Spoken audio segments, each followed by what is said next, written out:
سلام علیکم. و من انشالله درجات آقای رئیسی رو عالی کنه. چند تا نوه دارن ایشون؟ 5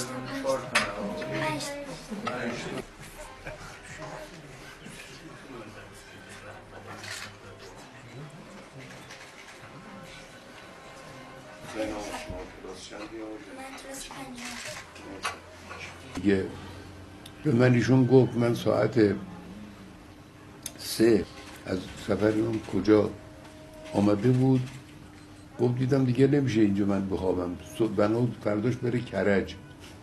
گفت همون شبانه رفتم کرج، یه 2 ساعت اونجا استراحت کردم که صبح سر بار بزنم از سفر روسیه برگشته.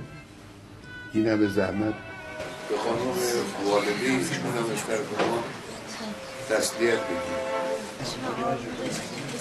خدا انشاءالله به شما صبر و سکینه عنایت کنه.